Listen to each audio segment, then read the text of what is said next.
production Sideways. Ce balado est présenté par Expression Centre d'écoute active. Expression est un centre d'écoute qui vient en aide aux gens qui ont besoin de parler, qui ont besoin de ventiler sur une situation particulière. Bienvenue au balado Dernier souffle, un balado qui aborde la fin de vie et les soins palliatifs avec humanisme, ouverture et transparence. Animé par Catherine et Véronique, on vous invite dans ce bel univers. Bonne écoute! Alors, bonjour tout le monde et bienvenue à un nouvel épisode du balado Le Dernier souffle. Alors, aujourd'hui, notre invitée est Amélie Poulain. Allô, Amélie. Allô. Mais merci d'être là.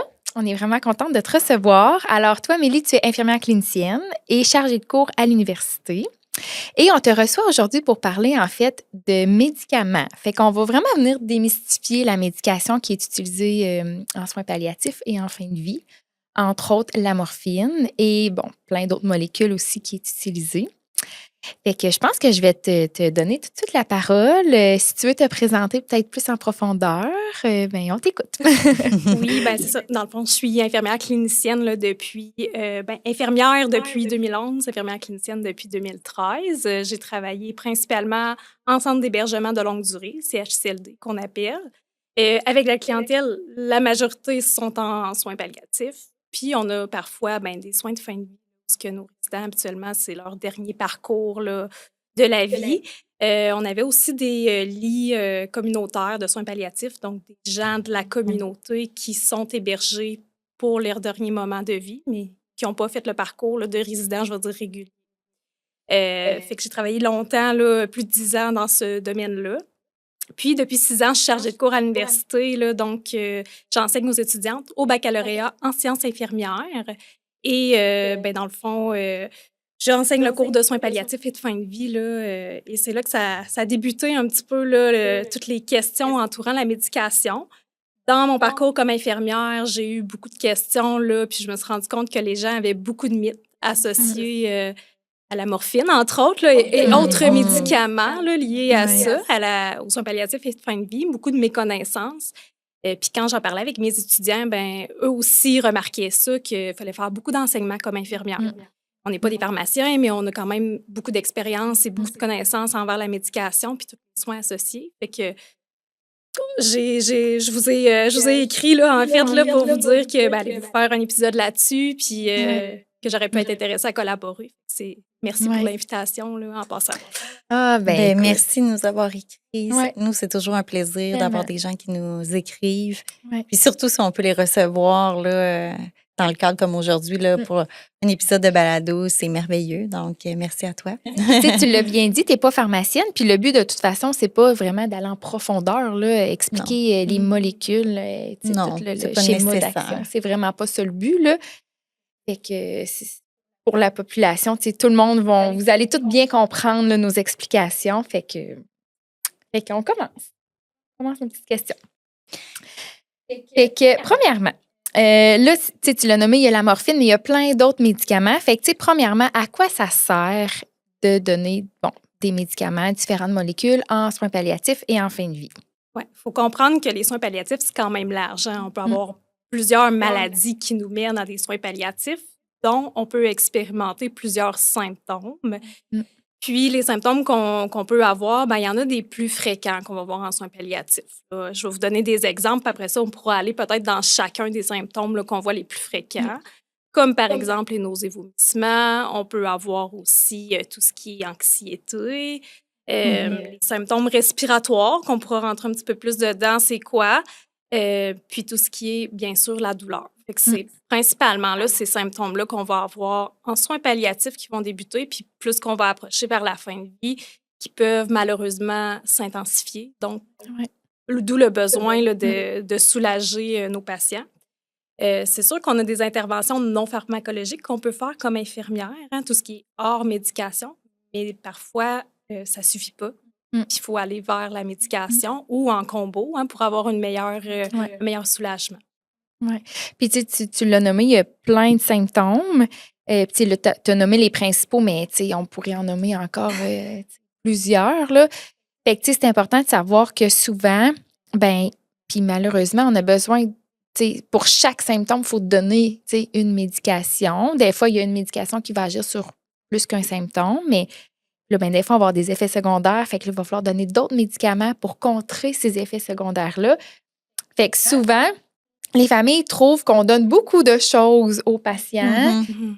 Puis, pour certaines personnes qui n'ont peut-être pas l'habitude de prendre des médicaments, des pilules ou des injections, ça peut paraître énorme, là, ça peut paraître beaucoup. Puis, on peut peut-être avoir l'impression de, ben, comme on nommait tantôt, là, soit des buzzés ou des empaffés.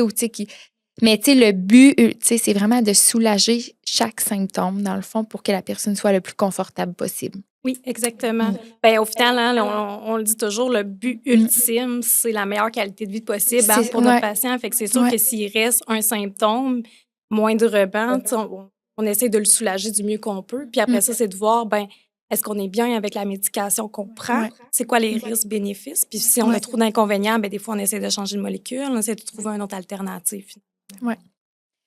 Fait que c'est quoi les différentes classes de médication, dans le fond, qui est utilisée en soins par? Oui, mais on va y aller par symptômes que je vous ai nommés. Oui, bonne idée. Exemple, les nausées, vomissements, que j'ai le premier que j'ai nommé, je peux peut-être émettre un peu des statistiques en même temps. Ça peut, pour les gens, comprendre un peu l'ampleur, finalement, là, de chacune des symptômes. Fait que pour les nausées, vomissements, on parle pour les gens qui sont atteints de cancer. C'est souvent cette catégorie de patients-là qui sont atteints de cancer où ce qu'on va voir beaucoup les nausées, vomissements apparaître.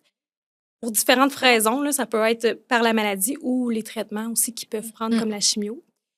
On parle de 40 à 60 selon les études, là, de gens qui ont le cancer vont expérimenter à un moment ou l'autre des nausées et ou vomissements. Fait que ce qu'on va donner, ce qu'on voit comme molécule le plus fréquemment, il y a le Gravol, qui est connu de tout le monde. Le Gravol, qui peut être donné de différentes façons. Ça peut être par la bouche, pérouse, qu'on appelle dans notre jargon. Mais c'est sûr que quand on a des vomissements, c'est peut-être pas l'idéal. Hein? Fait que ça peut être la première option. Sinon, ce qu'on a aussi, qu'on peut intrarectal, dans l'anus, qui s'administre quand même plus facilement, puis qui se libère rapidement aussi. Pour ce qui est sinon des autres options, on peut avoir ce qu'on appelle sous-cutané. Fait que c'est vraiment une seringue qu'on y va par injection. Quand on le donne une ou deux fois, souvent, on va piquer la personne vraiment avec une aiguille, mais quand on va y aller de façon plus fréquente, c'est ce qu'on va appeler, qu'on va mettre un cathéter sous-cutané dans le gras, si on veut, de la peau. Hein? Fait que la personne, ça va éviter de la piquer à chaque fois. Fait que ça, des fois, ça peut être facilitant pour essayer de causer le moins de douleur possible à chaque fois qu'on donne le médicament.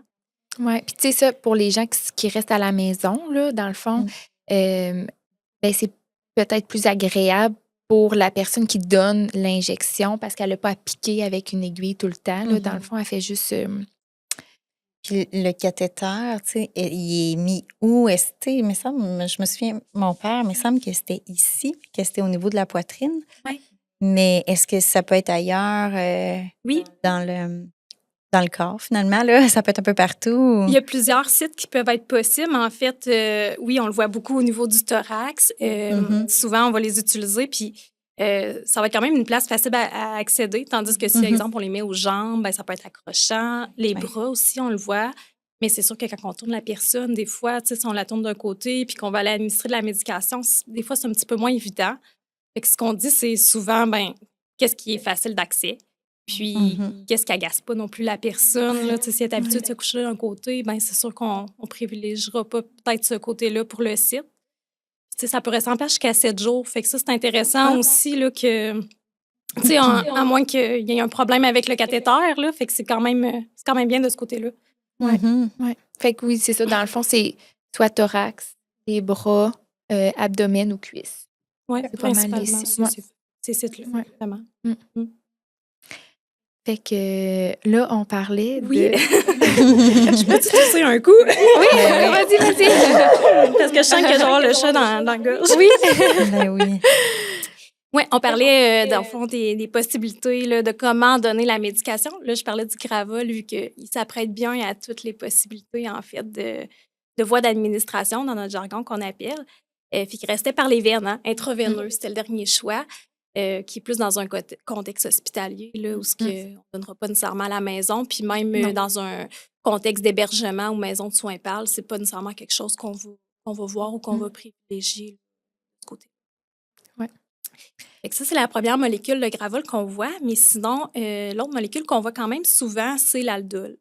L'aldol, c'est une autre molécule là, qui, sans rentrer dans les mécanismes d'action puis tout ça, mais qui peut soulager des nausées, vomissements aussi. Là. Fait que, habituellement, c'est les deux molécules qu'on voit.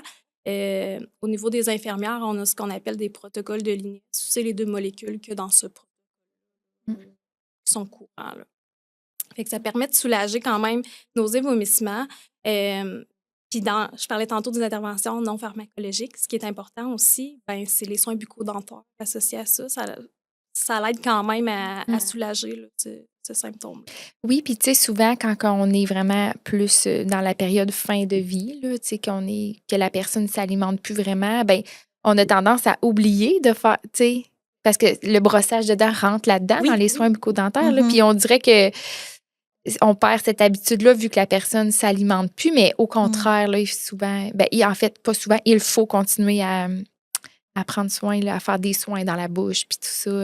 Tu vois, c'est pas quelque chose auquel on avait pensé. Non. C'est sûr que mon père, il avait un dentier, mais quand même, tu sais... Mais on va enlever le comme- dentier, puis on va vraiment venir nettoyer les gencives, puis ça va aider aussi pour d'autres symptômes, là, entre autres les sécrétions, puis juste le confort aussi, là, tu sais, quand on est justement dans la période de fin de vie, souvent, la bouche, elle va être très, très, très sèche. Ben oui. Fait que là, on vient en même temps humidifier, tu sais, ça fait du bien, ça donne un confort à la personne supplémentaire. Puis des fois, même, ça peut éviter de donner une petite entredose ou d'augmenter la dose, tu sais, de certaines médications. Fait que... Ah ben c'est bon à savoir. Ouais. Parfois, juste ça, en fait, ça peut être suffisant au lieu de donner justement de la médication. Puis là, Catherine, elle parlait beaucoup là, de l'impact au niveau de les sécrétions et tout ça, mais même le côté psychologique, là. Ouais. Tu sais, quand on sent pas bon de la bouche, on a vraiment l'impression de, tu sais, on va pas vouloir nécessairement, on va vouloir s'isoler, pas avoir nécessairement de relations sociales. Fait que là,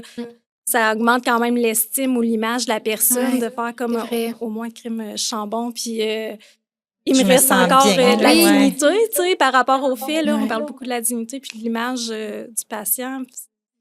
Puis pour les familles aussi, là, tu sais, pour un patient qui est peut-être inconscient, pour les familles, c'est beaucoup plus agréable de s'approcher de la personne. Ça favorise les contacts physiques, finalement, là, effectivement.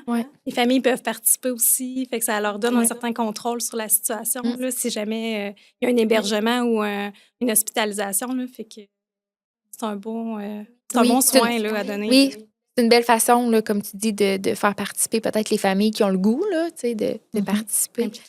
Oui, vraiment. Deuxième symptôme, on serait prêt.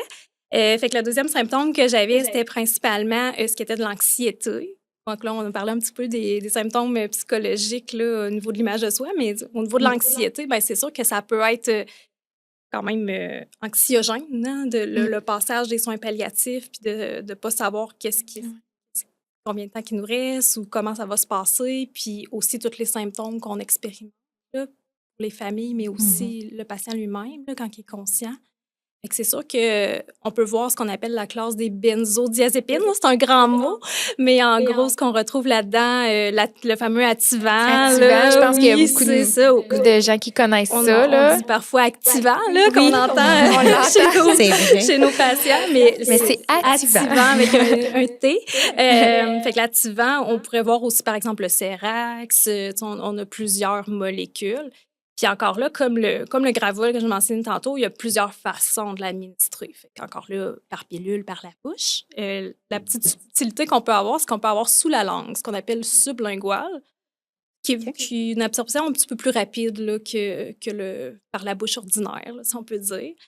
Sinon, encore là, par les veines ou tissu sous-cutané. Là. Fait que, encore là, on peut avoir par cathéter ou par seringue, aiguille additionnelle.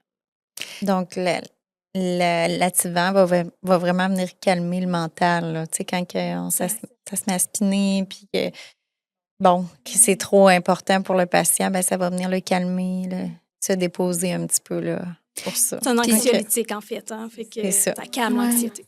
Ouais. Okay. Tu sais, souvent, les symptômes sont tous reliés. Tu sais, plus que la personne est anxieuse, bien souvent, plus qu'elle a de la douleur. Puis là, oups, les nausées embarquent. Puis là, Ben oui, c'est sûr que ça l'aide pas. Là. C'est tout relié. C'est là, une dans thérapie un causale, sens, effectivement. oui. Puis des fois, ce qui est difficile quand on est en équipe interdisciplinaire, là, qu'on est pharmacien, médecin, infirmière, puis qu'on parle d'une situation d'un patient, puis c'est un peu qu'est-ce qui cause quoi, là? Ouais. Tu sais, Ouais.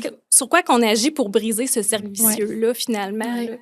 Ouais. Fait que des fois, on le trouve, des fois, on le trouve moins, Ouais. qu'on soulage un peu plus les symptômes. Fait que, oui. Puis c'est là souvent que tu l'as amené, là, l'équipe inter, puis dans ces moments-là aussi qu'on va peut-être faire intervenir la travailleuse sociale, l'agent spirituel, pour peut-être faire parler la personne pour qu'elle s'exprime puis qu'elle puisse peut-être verbaliser ses inquiétudes, ses peurs, qu'elle nous émette ses questionnements. Des fois, juste ça, là, Oui. on vient de régler bien des affaires, puis encore là, on est des fois souvent capable d'éviter de donner de la médication.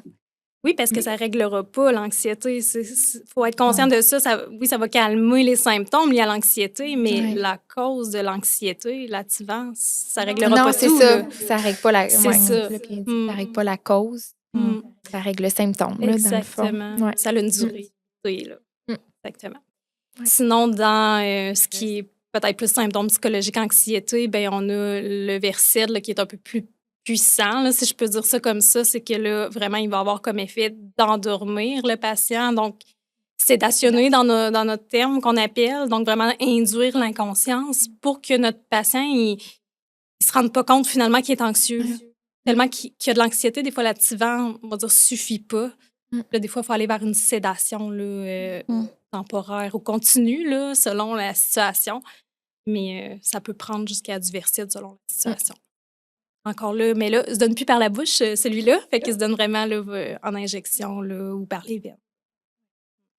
Puis dans ces moments-là, quand il est comme dans un état comme ça, est-ce que la personne nous entend quand même ou pas nécessairement? Pas du tout.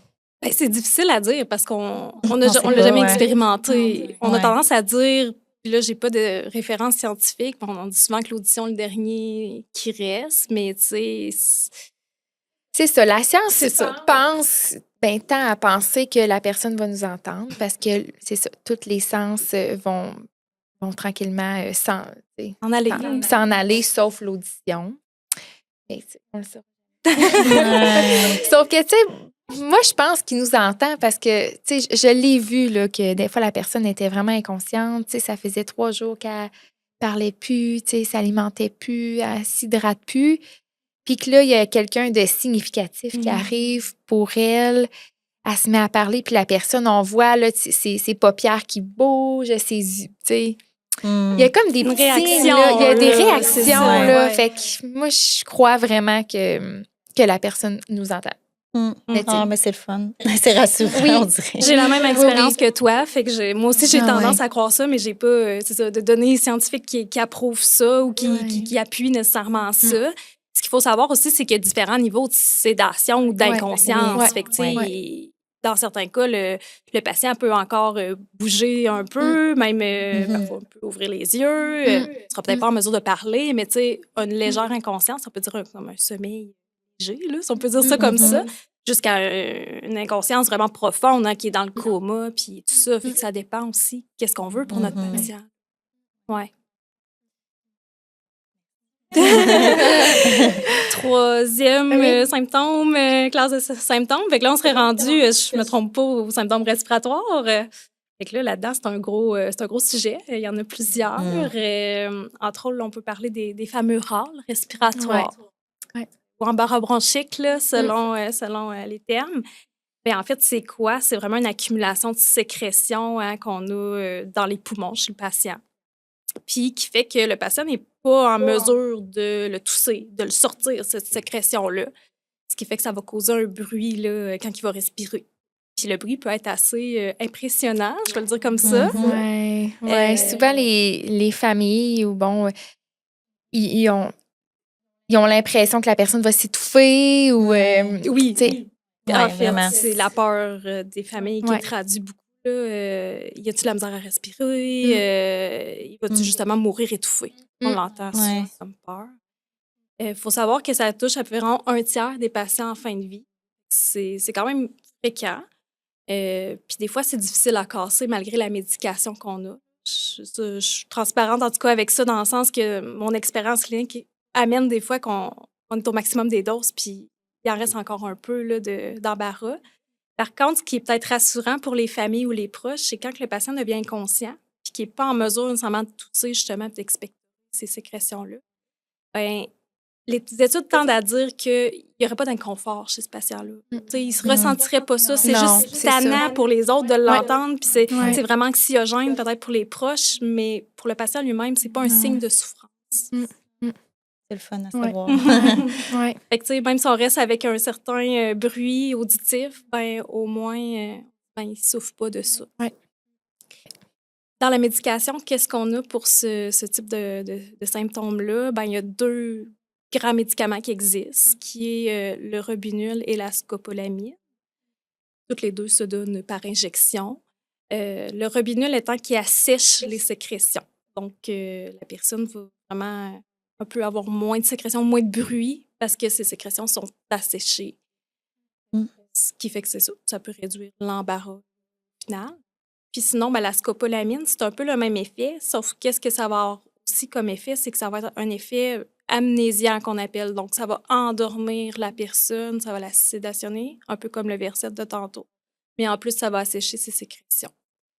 Fait que si, justement, pour le patient, c'est parce qu'il était conscient, c'est vraiment difficile, ben ça a cet effet que ça peut...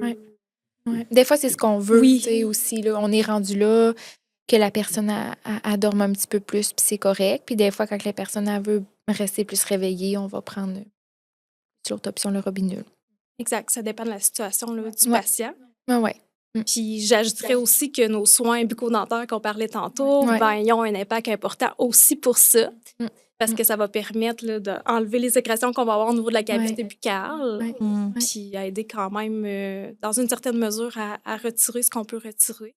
C'est sûr qu'on n'ira pas aspirer les sécrétions. Des fois, les familles nous demandent ça, tu peux pas aller y enlever là, avec, comme chez le dentiste. Là, C'est satisfaisant, on dirait. Là, ouais, mais... c'est ça. Ben, en fait, ce que ça fait, c'est que c'est un peu servicieux. Quand on commence à jouer là, ben, ça crée comme une inflammation dans la bouche. Puis là, ben, inflammation dit le corps comme se défend, rajoute comme de la salive, de la sécrétion.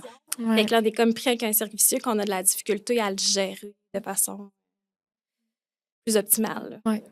Parce que c'est une ancienne pratique, en fait. Là. Avant, ça se faisait plus, là, de venir aspirer les sécrétions.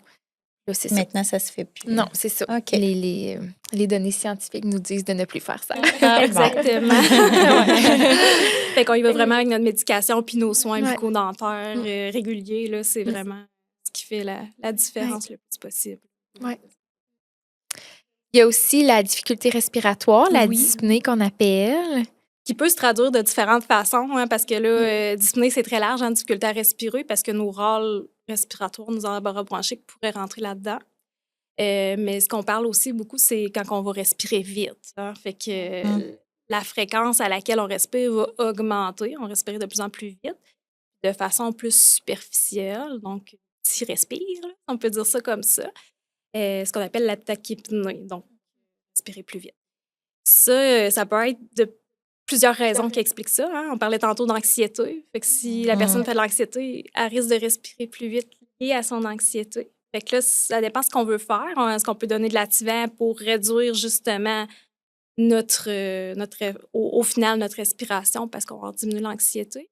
Mais parfois, pas qu'on le sait pas trop, mais que ça peut être multifactoriel, ben on va rentrer dans les opioïdes, là, on va l'expliquer. Donc, c'est la morphine, par exemple, qu'on va donner pour diminuer la respiration, diminuer l'effort aussi qui est lié à la respiration, la consommation d'oxygène. Ce qui fait qu'au final, la personne va avoir moins l'impression de faire des efforts pour respirer là, dans sa sensation. Là.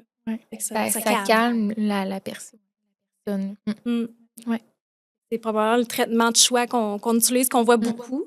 Encore là, ça ne sera pas nécessairement donné par la bouche, ça va être donné plus en injection. Là, c'est cool. Quoi que ça puisse donner par la bouche, mais... Plus dans les cas de soulagement de douleur qu'on va voir plus tard. Ben, parlons-en de la douleur. On est rendu là. On va parler de tous les autres symptômes, mais principalement la douleur. C'était ce sujet-là.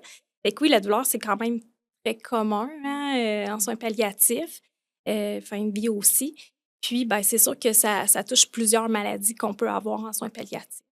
Euh, il y a plusieurs traitements qui existent pour soulager la douleur, dont du Tylenol très banal jusqu'à justement la morphine qui est dans les classes d'opioïdes qu'on appelle, l'opiacé, qui fait parfois peur aux gens à cause que le mot mort dedans morphine. Hein? Oui, c'est ça. Fait que c'est sûr qu'il y a des mythes parfois associés à ça qu'on va parler tantôt. Mais en gros, c'est vraiment toute cette sphère-là qu'on a. Fait que ce qui fait qu'on va donner du Tylenol à quelqu'un versus de la morphine à quelqu'un d'autre, ben, c'est vraiment l'intensité de ses symptômes, de de sa douleur.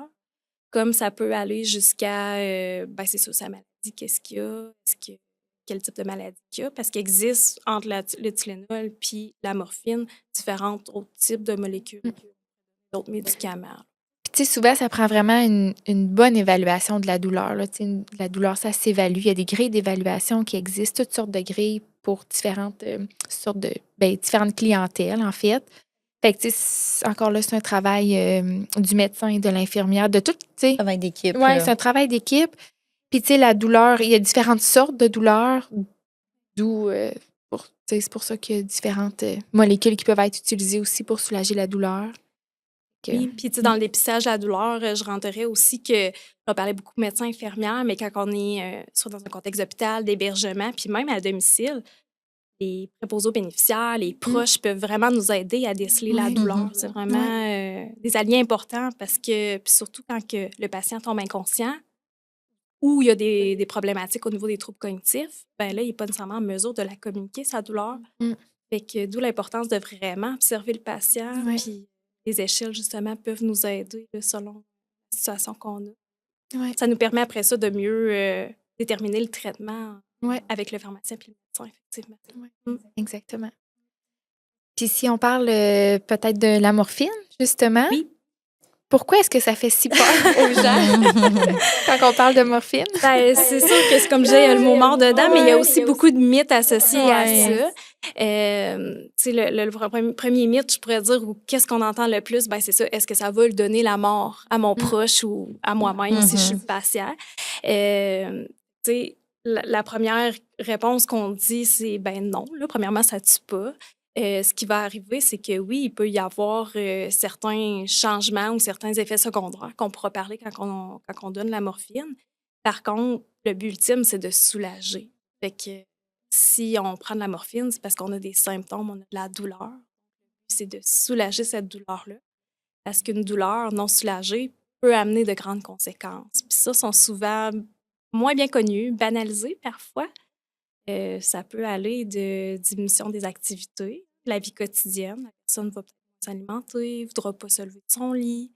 Si elle se lève moins de son lit, ben, on peut avoir une accumulation de sécrétions, un peu comme on mentionnait tantôt. Donc là, on peut se ramasser avec des infections pulmonaires, pneumonie. Donc, ça peut être facilement un cercle vicieux. Si on a de la douleur, ça se peut qu'on se lève pas puis qu'on veut pas voir personne, qu'on devient agressif, perturbation de l'humeur, irritabilité. Dépression, ça peut aller vraiment loin. Effectivement, des suicidaires même. C'est quand même tabou. Fait que c'est sûr que si on ne traite pas la douleur ou qu'on prend juste des Tylenol puis que c'est pas suffisant, ben là, c'est là où on peut avoir toutes ces conséquences-là, finalement. Fait que c'est de voir avec le patient, ben, c'est quoi qui est le mieux, finalement, c'est ces conséquences-là que la personne peut vivre, sans s'en rendre compte. Des fois, elle n'associe pas ça à la douleur directement, ou les effets secondaires qu'il peut y avoir de la morphine. Les effets secondaires, on est absolument capable de les contrôler de d'autres façons, en fait, ce qui est de la morphine ou des autres opiacés. Oui.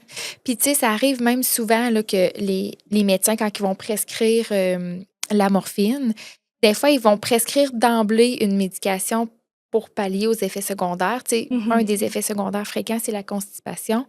Fait que souvent, le médecin va le prescrire. Puis, fait que la prescription, elle va être prête à la pharmacie. Ça ne veut pas dire que elle va être, on n'est pas obligé de la prendre là, tu sais, tout de suite, mais au moins, elle va être prête. Fait que, tu sais, c'est quand même facile de régler les effets secondaires, là, de la morphine. Oui. Est-ce qu'il y a d'autres effets secondaires, justement? Tu sais, on parlait de la constipation, mais les autres effets secondaires de la morphine? des opioïdes, ce serait quoi? Oui, il y en a quelques-uns. Oui, on parle de la constipation. Ça pourrait être des nausées, vomissements aussi là, OK. qui entrent en fonction. Sinon, on peut parler aussi de dépression respiratoire, qui est un mot qui fait un peu plus peur, mais qui est quand même bien, je vais dire, suivi et surveillé. Mais c'est quand OK. même, il faut quand même le savoir. En fait, la morphine, qu'est-ce que ça fait? Hein? Ça a un effet sur le cerveau, sur le système nerveux central, qui a comme fonction de respirer. Hein, notre réflexe de respirer. Fait que c'est sûr que si on prend un médicament qui diminue ça, c'est de surveiller est-ce que la personne va garder son réflexe de respirer. Je peux le vulgariser comme ça. Fait que souvent, quand on débute la médication ou qu'on augmente la dose, il va y avoir une certaine surveillance qui va être soit demandée par les proches, en fait, demandée aux proches de surveiller ou à l'infirmière si on est dans un contexte hôpital ou hébergement, de soins parlent. Pour éviter ça, en fait. Là. Oui. Ouais, puis, tu sais, quand on commence cette molécule-là, quand on commence la morphine, c'est toujours à petite dose. Les risques que ça arrive, c'est très faible. Là. Tu sais, j'ai pas de données, là, je veux pas m'avancer, mais tu sais, de ce que moi, j'ai observé, tu sais, j'ai vu beaucoup de patients commencer la morphine. Puis, c'est ça, c'est vraiment des petites doses. C'est ça. En fait, les doses sont sécuritaires parce qu'ils sont analysés par des professionnels pour la situation du patient. Fait que c'est sûr que le médecin va le prescrire, ça va passer dans les mains d'un pharmacien qui va s'assurer que la dose est sécuritaire pour la situation du patient. Puis, de façon ultime, même l'infirmière qui va administrer le médicament, elle s'assure que l'ordonnance est valide avec le médicament qu'elle a. Fait que ça passe dans les mains de plusieurs professionnels pour s'assurer que tout est sécuritaire puis que ça convienne bien à la situation. Là. Fait qu'au niveau sécurité, effectivement, on parle de ce risque-là, mais habituellement, c'est quand même bien contrôlé. C'est sûr que ça peut arriver des surdoses. Tout est possible. Là. Tout est possible. On peut dire ça. Mais moi, dans mes expériences cliniques, j'ai rarement vu ça au niveau d'un cas de soins palliatifs. Là. Habituellement, comme on dit, c'est bien contrôlé. C'est parce que la personne en a besoin parce que la maladie, justement, évolue. Souvent de la douleur qui vient avec la maladie qui évolue. Donc, parfois, un autre mythe qu'on peut peut-être entendre, c'est la tolérance ou la dépendance, dépendamment. Là, c'est ça, je pense qu'il y a beaucoup de personnes qui refusent peut-être de prendre la morphine de peur de devenir dépendant. C'est ce qu'ils nous disent, là. Ah non, je ne veux pas prendre ça, je ne veux pas devenir accro, je ne veux pas être dépendant à ça. Oui, c'est ça, exactement. Fait que là, premièrement, il faut comme distinguer un peu la tolérance physique d'une dépendance psychologique. Là. Les gens, ils mêlent un peu les deux dans le jargon. La tolérance physique, c'est qu'on aurait besoin d'augmenter la dose parce que ça suffit plus. Là, on ressent pas le soulagement physique. Là, si on peut dire, on sent encore de la douleur. Oui, c'est ça, exact. Mais ce qu'il faut comprendre, c'est que la personne, probablement, ça se peut qu'elle soit devenue tolérante, mais dans la majorité des cas, c'est beaucoup plus que la maladie évolue. Donc, la molécule de base avec le dosage de base ne suffit plus, puis on doit l'augmenter parce que la maladie évolue. Fait que ça, c'est le premier mythe. Sinon, pour ce qui est de la dépendance psychologique, en fait, les études démontrent que c'est vraiment très, très, très, très, très minime. Là. C'est moins d'1%, là, je me souviens plus exactement, mais c'est très faible pour ce qui est de la dépendance psychologique parce que la personne, en fait, ce qu'elle recherche, c'est le soulagement de sa douleur et non l'effet de planer ou de venir buzzer là, par rapport à... C'est ça. On se rappelle qu'on est dans un contexte contrôlé de soins PAL, fin de vie. Là, c'est ça. Le but n'est pas récréatif. Là. C'est ça. Exactement. Fait que ça, c'est un autre mythe, des fois, qu'on entend là, par rapport à ça. Super. Puis, toi, Véro, comme on a parlé un petit peu là, tantôt, avec l'expérience que tu as eue avec ton père, est-ce que tu te souviens quand ils ont débuté la médication? Est-ce qu'ils vous ont expliqué c'était quoi? Est-ce que vous aviez des questions? Est-ce que ça vous a fait peur? Quand ils ont nommé le mot morphine?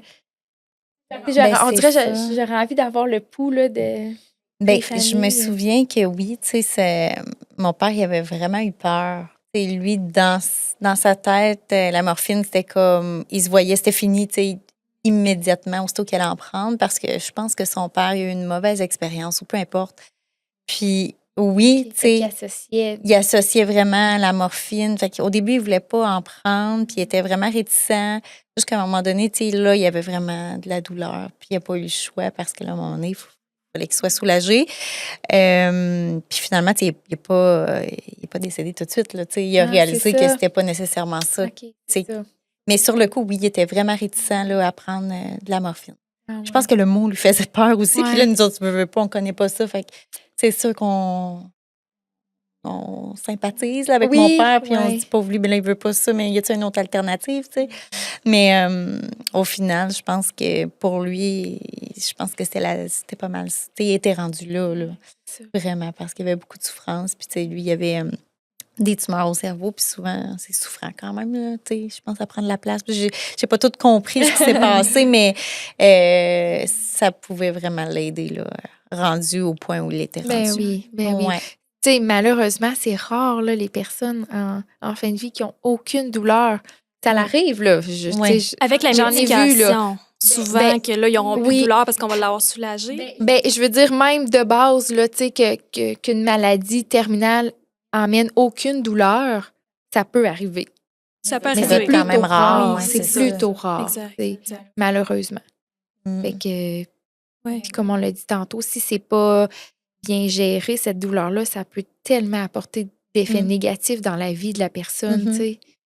Puis même pour les proches aussi, Ben oui. parce qu'ils vont se sentir impuissants, ils ne Ouais. sauront pas justement Ouais. trop comment gérer ça, ils vont Ouais. voir leurs Ouais. proches souffrir, puis ils voudraient donc changer ça ou Ah l'aider, ouais. mais ils ne savent Ah pas ouais. comment. Ouais. Fait que ça peut Ouais. quand même avoir un impact aussi sur le deuil que ces proches aidants-là vont faire après. Tellement. Fait que c'est pas Ouais. juste sur le patient lui-même, finalement, qu'on Ouais. soulage, mais aussi Ouais. sur les impacts que ça peut avoir autour Oui. de lui. Ouais. Mm. Puis, une autre chose que j'entends souvent aussi, des fois, c'est les familles qui sont réticentes à ce qu'on donne de la médication. Mm. Tu sais, mettons que nous, les infirmières, on va faire notre évaluation puis qu'on juge que la personne a l'air souffrante. Là, c'est dans un contexte, par exemple, que la personne n'est pas capable de le verbaliser. Mhm. Fait que là, nous, on se fie à ces signes, tu sais, aux signes de douleur. Puis qu'on juge qu'elle est souffrante, bien, ça arrive des fois que la famille refuse qu'on donne de la Mm. médication parce que Ah. ils ont peur qu'elle soit encore plus endormie. Elle a peur que la personne puisse plus communiquer avec eux, qu'elle se réveille plus jamais. Qu'elle ou décède. Ou qu'elle décède c'est ça. rapidement après qu'on aille soit augmenter les doses ou donner des entredoses. tu sais. Oui, il y a vraiment de l'enseignement à faire, en fait, Ouais. aux proches associés à ça. Puis c'est sûr que les signes de douleur, c'est pas tout le monde non plus qui connaissent Non. 100% des signes. Oui, le faciès, là, on parle du visage crispé, tout ça qu'on voit souvent.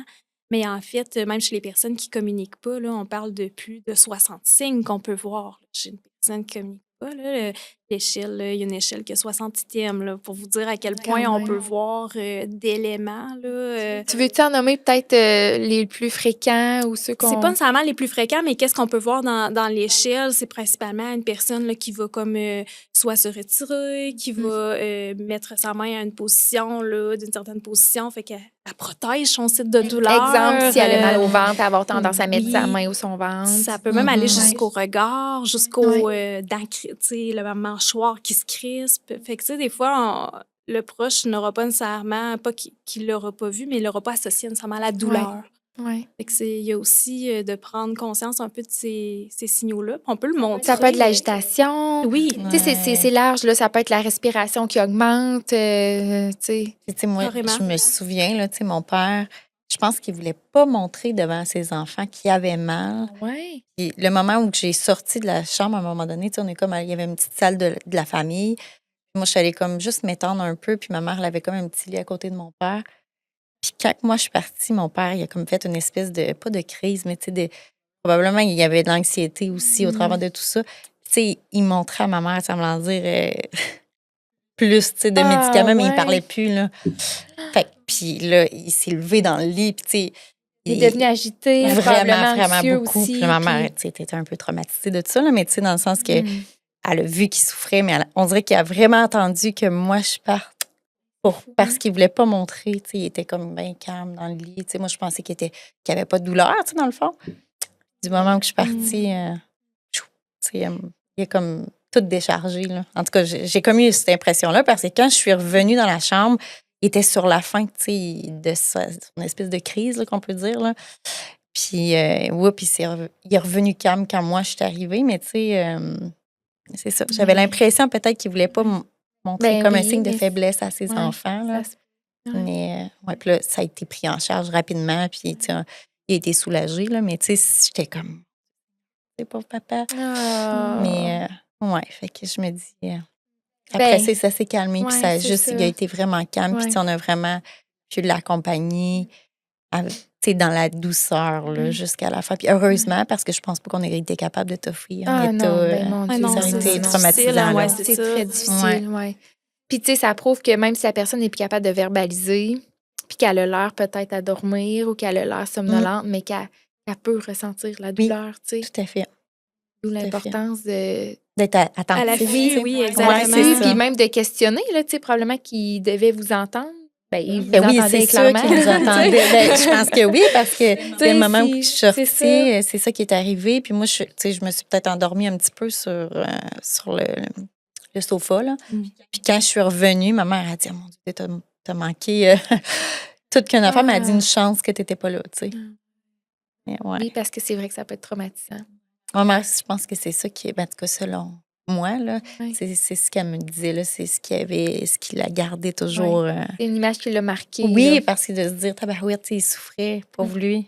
Il a Il a enduré ça, attendu, il a ouais. enduré Oui, c'est ça, le pire. exactement.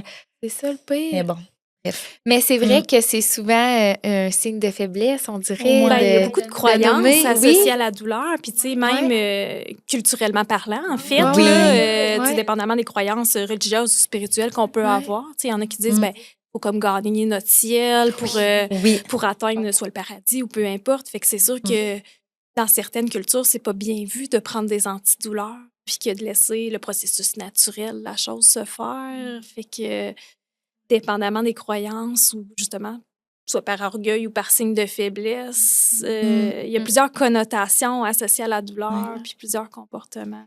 Et puis ça peut être quand même.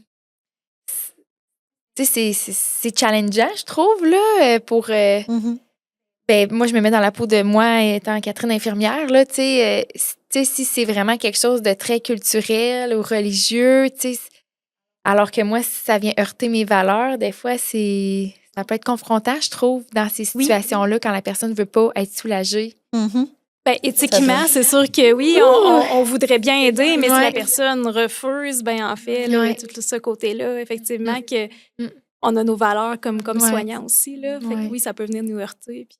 Vraiment. Ouais. Vraiment. J'aurais peut-être envie qu'on parle de protocole de détresse en fin de vie. Oui. Fait que... ouais, en fait, c'est quoi ça? C'est quoi? C'est quoi ça? Parce que ça fait peur. Peut-être le mot détresse, là. En fait, c'est un trio de médicaments. Fait que 3 médicaments qu'on va donner ensemble. Hein. C'est pas un des 3, c'est vraiment les 3 absolument qu'on donne.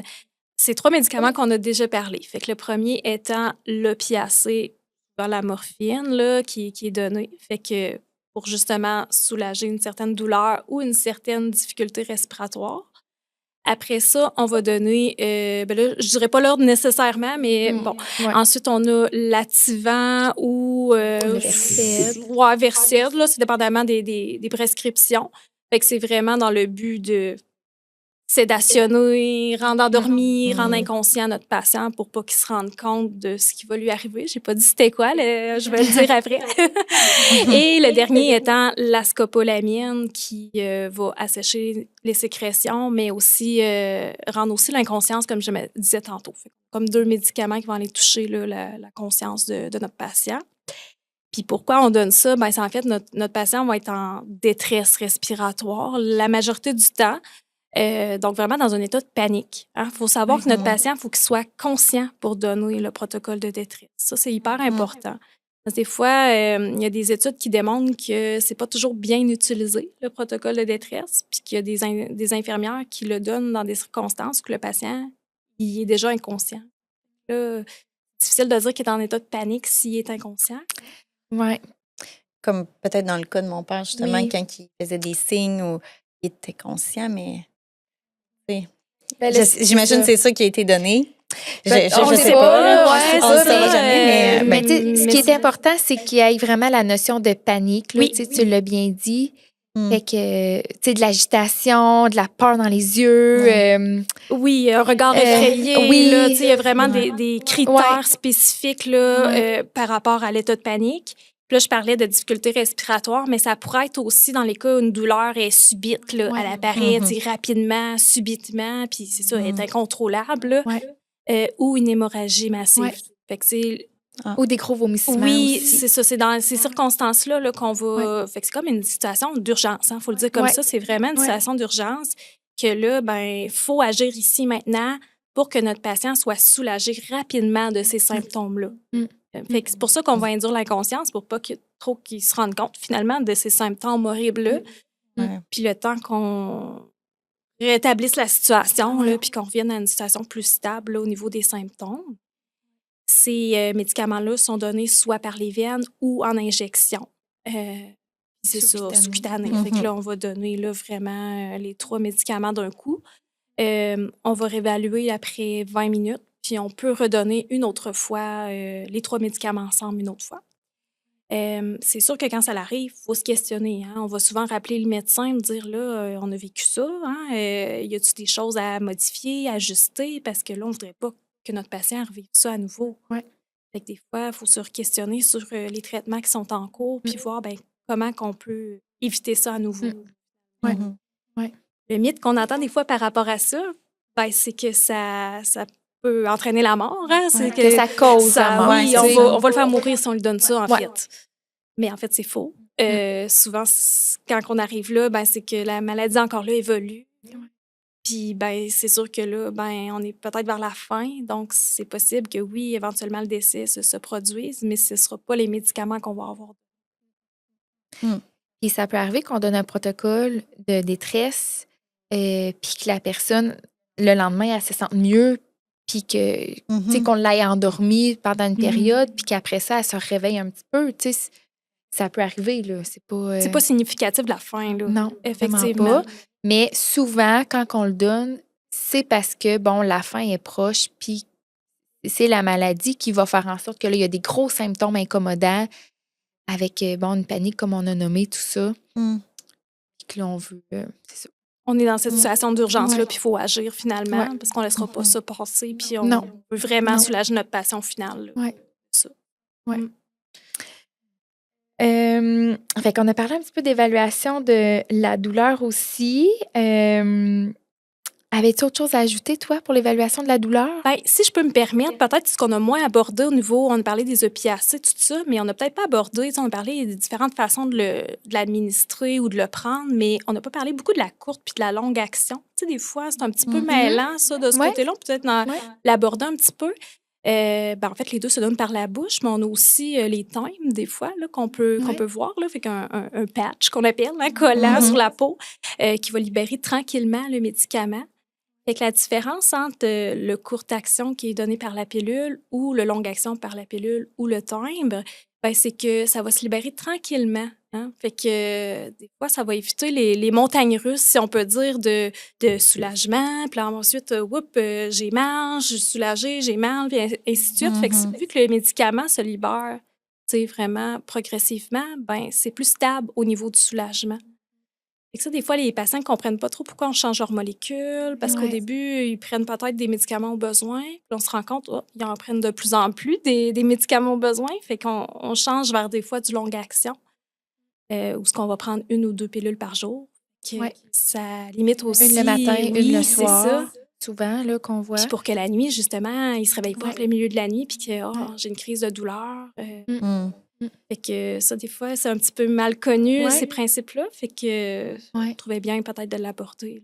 Oui, bon point. Puis, tu sais, quand les gens sont rendus à prendre des longues actions, comme tu dis, ben, il y a toujours la possibilité de venir prendre des entredoses. Aussi, là, tu sais, dans la journée, si on a quand même de la douleur malgré les longues actions, là, ça peut arriver aussi. Oui, ça arrive des fois avant une mobilisation ou le patient a un soin de plaie, par exemple, à faire ou un soin plus difficile, mais on va donner une entredose avant là, pour soulager de cet effort-là qui peut faire plus mal. Là. Oui, puis tu sais, ça me fait penser, parce que tu as parlé des changements de pansement, des plaies. Tu sais, il y a d'autres façons aussi, là, quand même, de soulager. Il existe même à cette heure des sprays, là, des sprays. Y a-tu un mot en français? Des sprays, oui. Des sprays, là, tu sais, dans le fond, c'est ça, de la médication qu'on va donner en vaporisation au niveau local, Oui. que c'est souvent sur une plaie. C'est souvent pour des plaies cancéreuses, là, j'ai envie de dire, selon On mon pourrait expérience. avoir des là. plaies de pression quand le patient est Ouais. souvent allongé. Ben, il peut développer Ouais. des plaies, par exemple, aux fesses, d'autres extrémités osseuses, là, hanches. Ouais. Même Mais il faut que la plaie soit très, très imposante Oui, c'est là, pas juste pour être une rendue. rougeur. Habituellement, Ouais. là, on est rendu à une plaie où C'est on voit ça. des fois des structures, donc Ouais. os, muscles et Mm. compagnie. Et que là, Ouais. oui, il y a de la douleur associée au changement de pansement. Fait que des fois, ça se fait, là, tu sais, les pharmaciens vont faire des recettes qu'on appelle, puis on va venir appliquer en vaporisation, tu sais, directement au niveau de la plaie, localement, pour arrêter la douleur. Fait que, tu sais, c'est ça. La médication peut se prendre de toutes sortes de modes d'administration différents. Puis, il y a plein de possibilités. Tu sais, c'est ça, je pense, qui est important de retenir aussi. C'est qu'il y a différentes molécules, il y a différents modes d'administration. Oui, des fois, ça peut être un petit peu difficile de soulager la personne rapidement, mais c'est rare qu'on y arrive pas. Tu sais, des fois, ça prend un petit peu d'ajustement. C'est un beau travail d'équipe entre le médecin, le pharmacien, l'infirmière. Même, tu sais, les physio, ergo, tu l'as nommé, oui. préposés qui vont nous aider à évaluer la douleur. Même la famille, je La pense. famille, aussi, oui. Qui remarque des choses ou que. Ouais. Composante Ouais. sociale même, Ouais. où ce que justement, il y a des conséquences sociales. Fait que là, ou c'est des fois intimement lié, comme on disait tantôt, avec l'anxiété. Ou, Ouais. fait que oui, tout le monde est important finalement dans le soulagement de la Ouais. douleur. C'est vraiment un travail d'équipe Ouais. important. Là. Ouais. Vraiment. Fait que pour conclure, On s'est rendu là. on a-tu passé notre liste de questions? Je pense que oui. On l'a pas trop regardé. Je pense que oui. Regardez mes notes finalement. Je pense que Non, oui. mais je pense qu'on a fait quand même le tour. On voulait vraiment démystifier la médication, surtout la morphine. Fait qu'aurais-tu... Ben, en fait, qu'est-ce qu'on doit retenir peut-être de plus important là, au sujet de la médication en général utilisée en soins palliatifs? Ben, ce que j'aurais envie de dire peut-être en quelques phrases, là, c'est vraiment de retenir que de ne pas banaliser la douleur, hein, que c'est vraiment quelque chose à prendre en charge. Si on a des craintes associées à ça, ben, peut-être d'en parler à notre professionnel de la santé, que ce soit l'infirmière, notre médecin, notre pharmacien, pour avoir le meilleur traitement ou la meilleure solution possible dans notre situation. Puis que, de ne pas rester justement avec ces craintes-là, parce que Ouais. ça peut avoir, si on néglige cette douleur-là, ça peut avoir des conséquences auxquelles on n'a pas pensé, puis qui peuvent quand même nous impacter dans notre qualité de vie. C'est super important de soulager la douleur, puis pas prendre ça. Ben, puis pas se dire, ben, c'est normal que j'aille mal parce que, tu sais, j'ai telle maladie. J'ai un cancer, ou Ouais, peu c'est importe ça. la Fait que maladie. c'est normal là. que j'aille mal puis que j'endure. Ben, Non, non. personne ne c'est ça. devrait endurer ça, en fait. Là. Puis on parle de douleur, mais tous les autres symptômes aussi, là. Ah oui, effectivement. Là, Ouais, tu sais, des nausées, non on plus. faut pas endurer ça non plus. Hey, y a-tu rien de pire que Mais non, ça Hey. doit pas être le fun. de d'avoir mal au vomir puis cœur. d'avoir mal au cœur tout le temps, tu sais. La fatigue, là, on n'a pas beaucoup parlé, Ouais. mais il y en a beaucoup, là, signes et symptômes. On ne peut pas tout en parler aujourd'hui, mais il y a vraiment beaucoup de signes et symptômes en soins PAL. Ouais. Fait que peu importe le signe ou le symptôme, d'en parler effectivement à notre professionnel pour trouver une solution. Ouais. Des fois, ça se règle assez facilement, puis on passait pas, là. Fait que... Ouais. De ne pas avoir peur aussi de poser des questions sur qu'est-ce qui est prescrit, tu sais, comment c'est supposé agir, c'est quoi le but c'est quoi le but de cette médication-là, parce que ça va aider après ça à bien à ce que le médecin fasse un bon plan de match, là, tu sais. Et à comprendre aussi ouais, là, c'est tout ça. ce qui se passe parce que quand on comprend pas, on fait juste le vivre, mais en posant des questions, ça rassure aussi. Oui, Là. oui, Ouais, c'est ça. Pas rester avec Ouais. nos questions, pas rester avec nos craintes, nos peurs. Ouais. Tu sais, des fois, on dirait qu'ils ont quasiment peur de nous dire justement Oui. qu'est-ce qu'ils en pensent. Ou, Ouais. hey, des fois, j'entends ça, là, elle va donc même me trouver niaiseuse, je pose cette question-là, mais il n'y a pas de questions niaiseuses. Là. On est là pour aider notre patient. Là. Tellement. Fait que ça va juste nous faire plaisir, justement. Là. Ouais. Hey, ben merci, Amélie. Merci à vous Merci, autres. Amélie. C'était J'espère. vraiment super intéressant. Oui, Ouais. vraiment. Ça vient bien résumer, en fait, Ouais. la médication en soins PAL. Merci beaucoup. Oui, puis merci à tout le monde d'être à l'écoute encore une fois. À bientôt. Et à bientôt.